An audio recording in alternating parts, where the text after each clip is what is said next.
The war is over, but the real scramble starts now. The Nazis are beaten, Germany is collapsing, and suddenly, American officials want something else. They want German brains.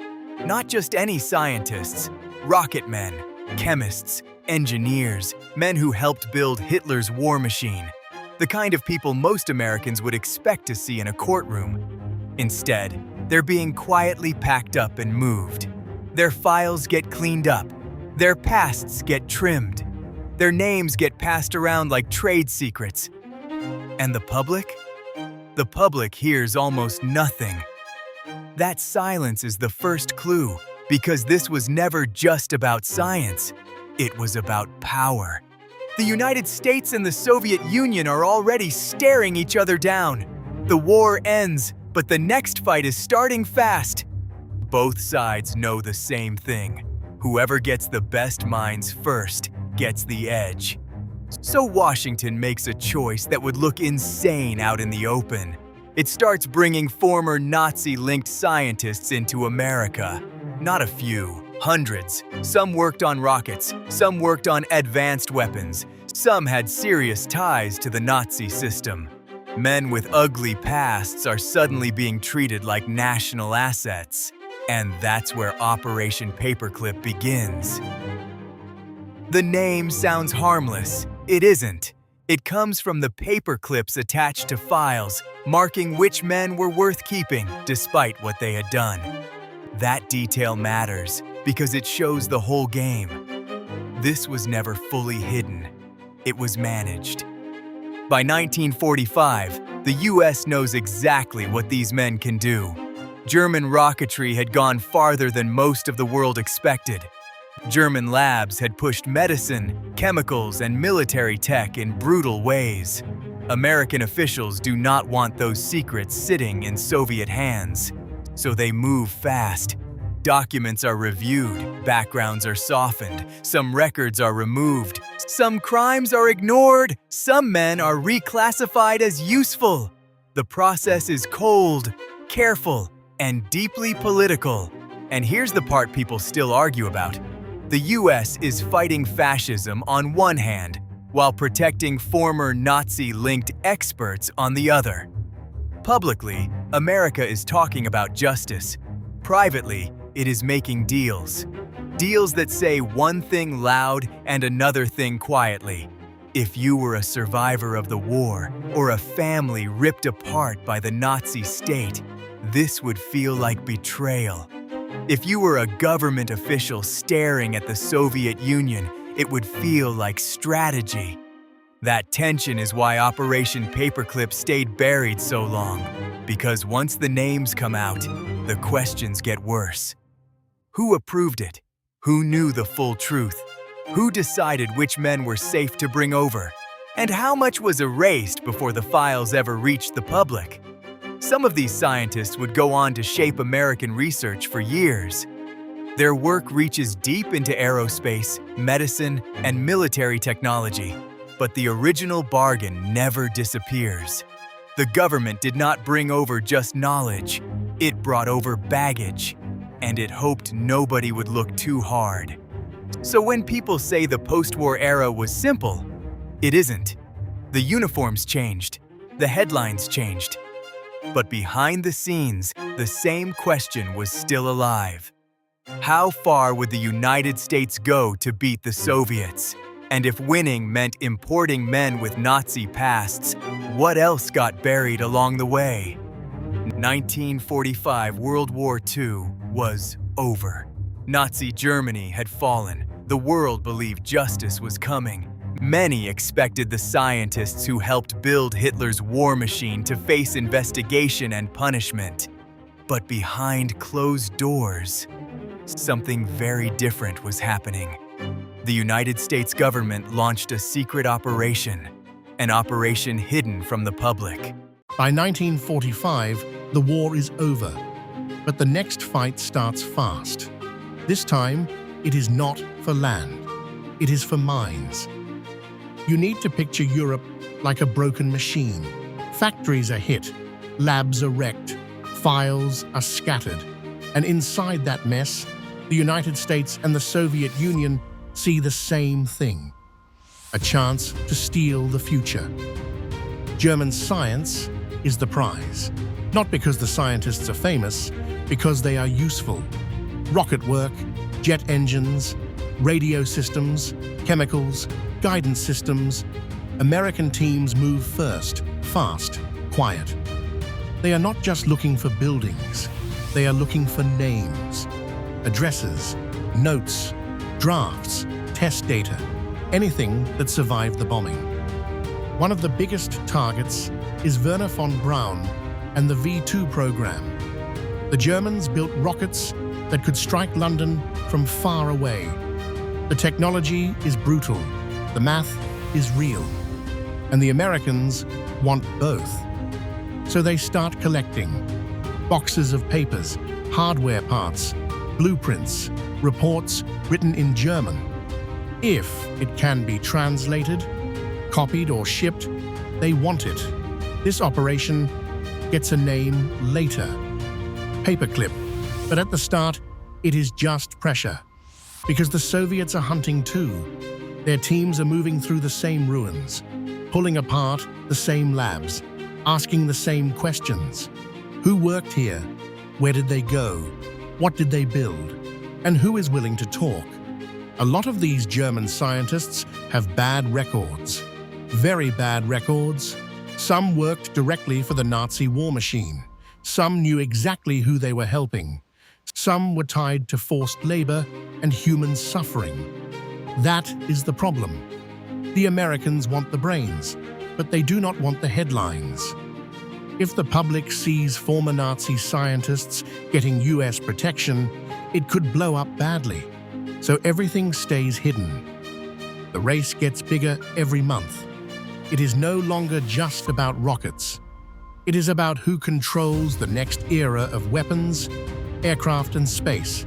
If one side gets the best engineers, they get an edge that lasts years, maybe decades.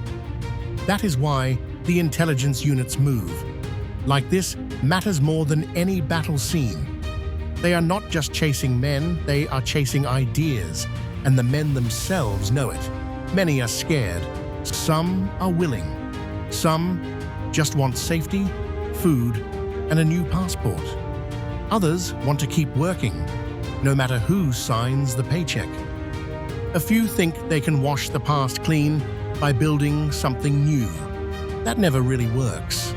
The US brings some of them to American soil. They work on rockets, missiles, and future defense projects. Their old German work becomes part of the new American machine. And that raises a hard question.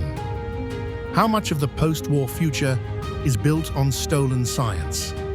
How much did the Cold War depend on the people who should have vanished with the Reich? And if both sides were racing to grab the same minds, who was really in control?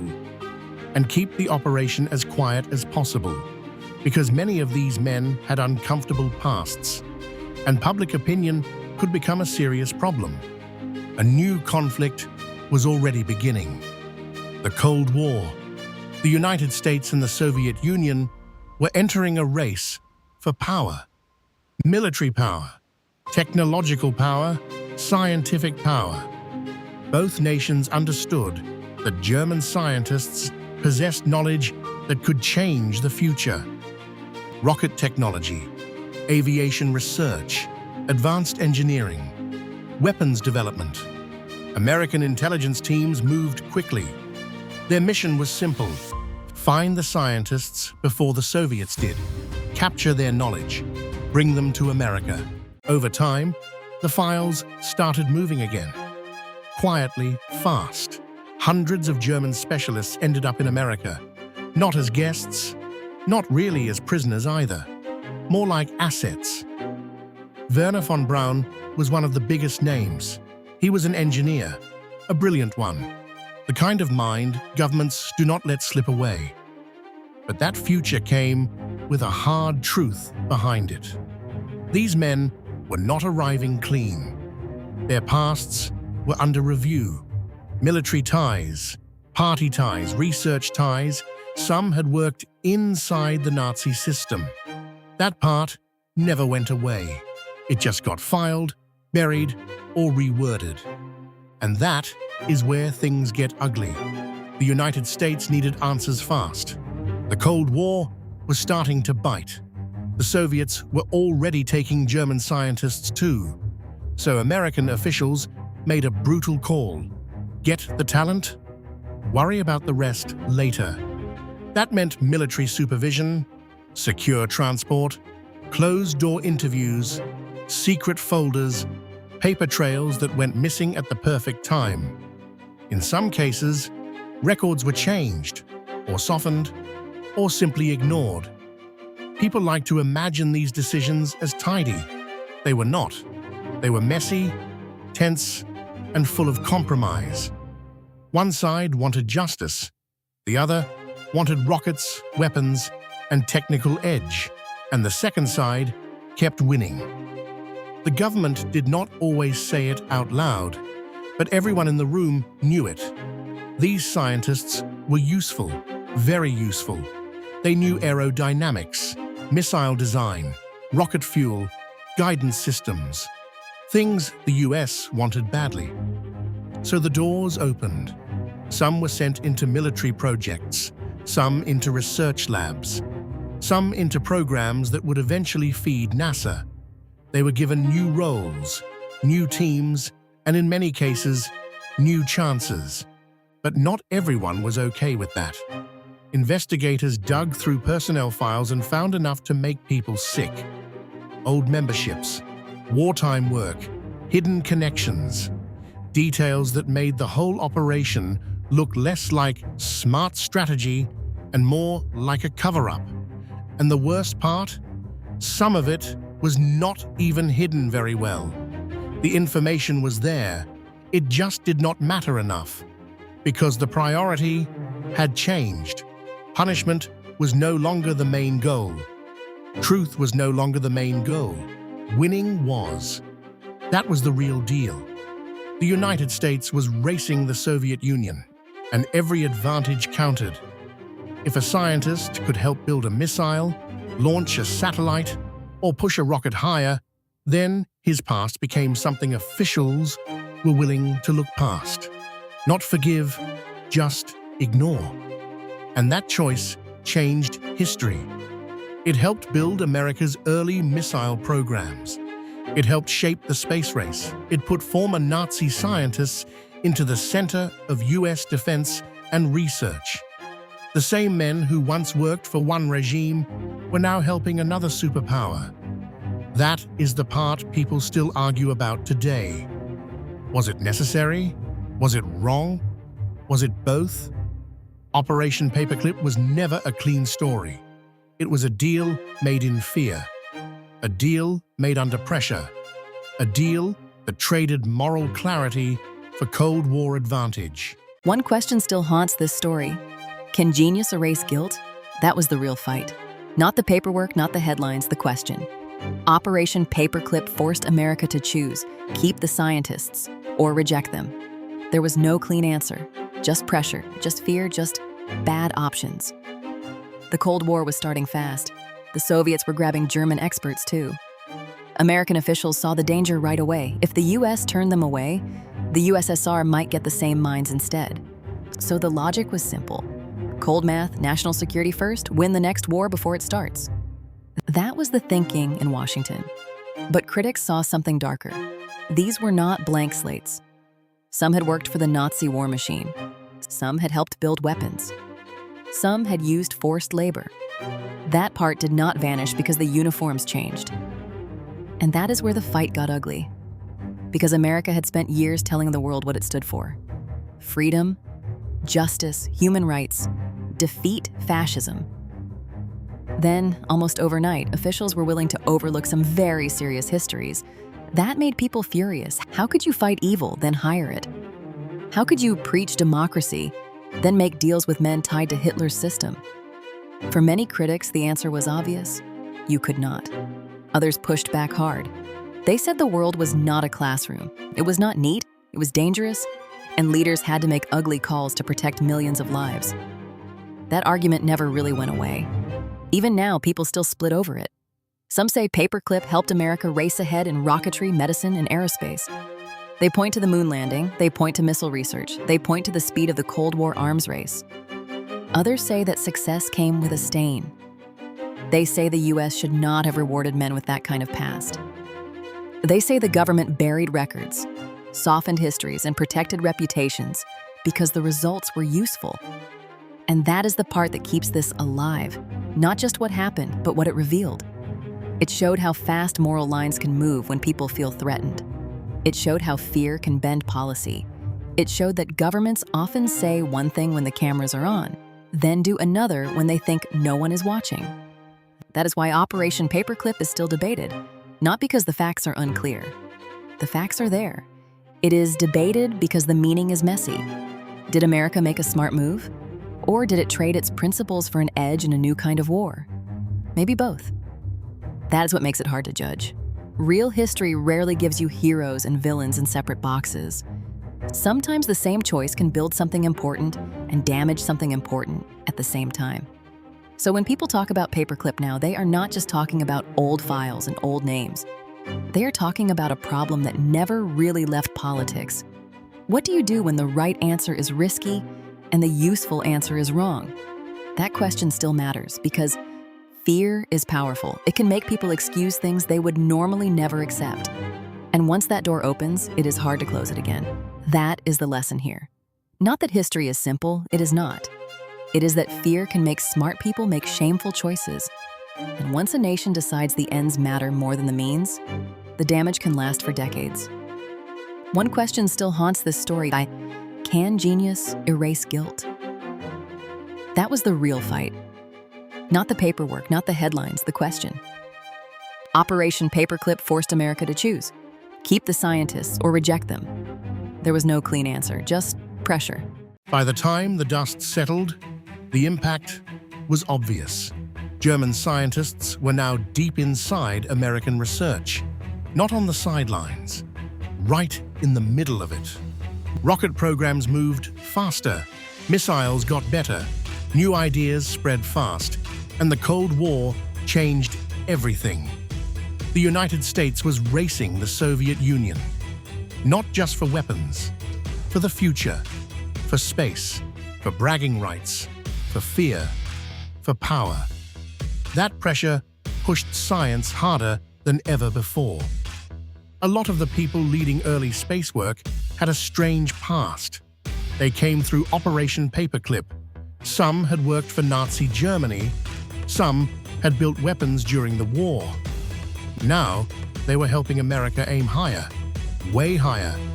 That's the part that still feels wild. The same knowledge used for war was now helping build rockets. Not small rockets either. The kind that could carry machines, then people, beyond Earth. NASA was born into this tension. It needed talent, it needed speed, it needed results, and Operation Paperclip had already brought in a lot of expertise. Engineers who understood propulsion, scientists who understood aerodynamics, experts who knew how to turn theory into hardware. That mattered a lot. Because the space race was brutal. Every test was watched. Every launch was a statement. Every failure was public. Every success was a headline. One side had to move first, and America wanted that win badly. So the work kept going. Launch after launch, test after test, fail after fail. Then another try. Some of the people involved were heroes to the public. Some had records that would be hard to defend. But the machine kept moving. The Cold War rewarded results, not clean pasts. That was the trade-off. Progress came with a cost. And the cost was not just money. It was moral. It was political. It was personal. A lot of Americans had no idea where some of these experts came from. They just saw rockets going up. They saw the moon as the next target. They saw a country trying to win the future.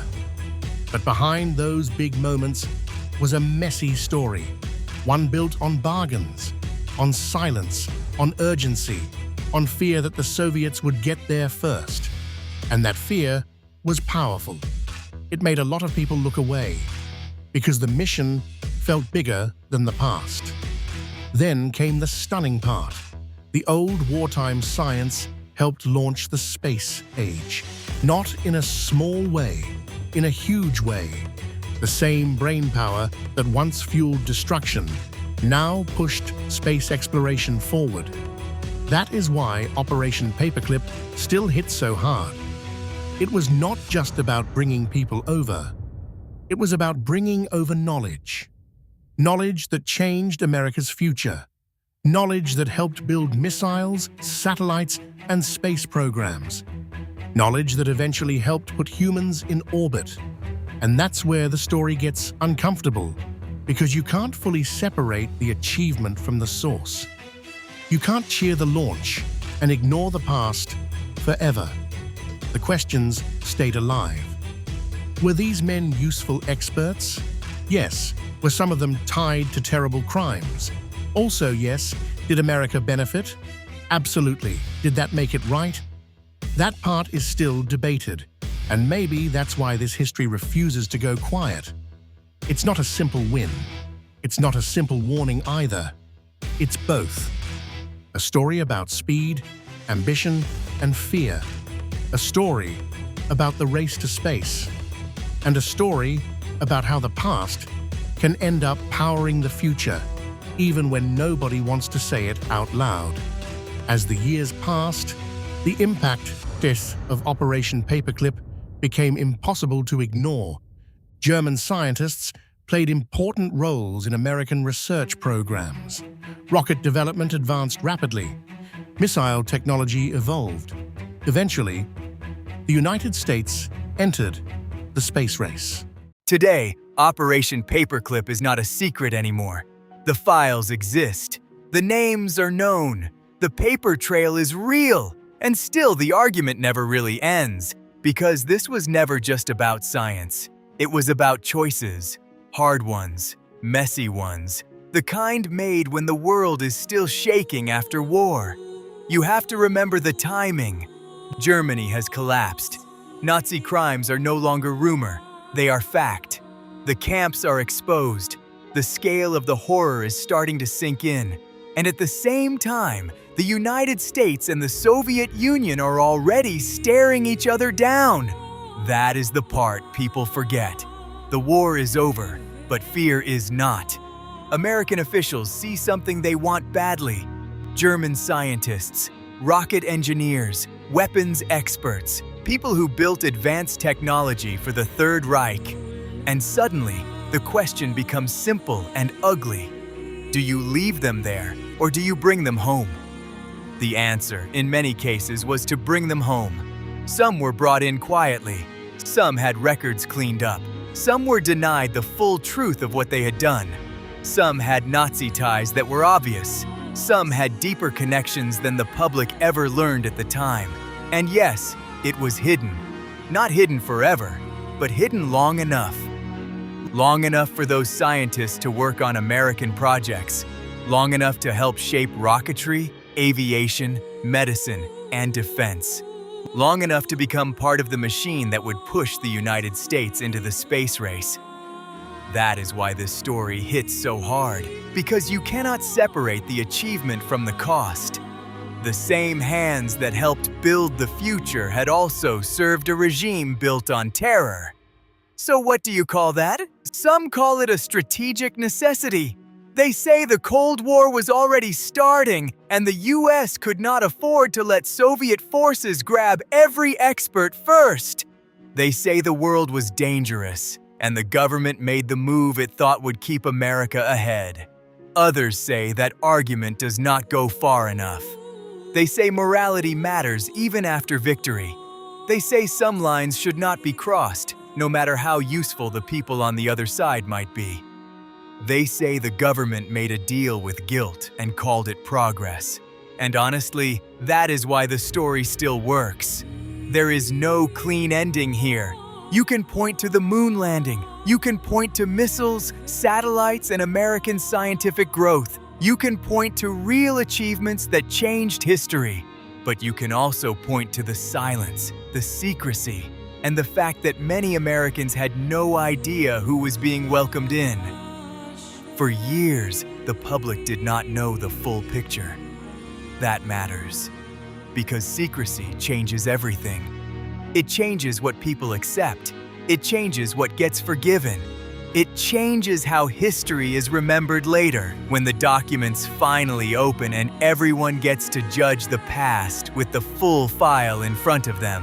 Operation Paperclip sits right in that ugly space between necessity and betrayal, between fear and ambition, between winning a future and refusing to face the cost of getting there. And maybe that is why it still bothers people. Not because the facts are hard to find now, they are not, but because the answer is still hard to live with. So here is the real question. If a government believes it is protecting the future, how far can it go before the price becomes too high? Was Operation Paperclip a smart move in a dangerous world? Or was it a line the government should never have crossed? Wow. Sao. Chào. An. Ai. Sapu. Wow.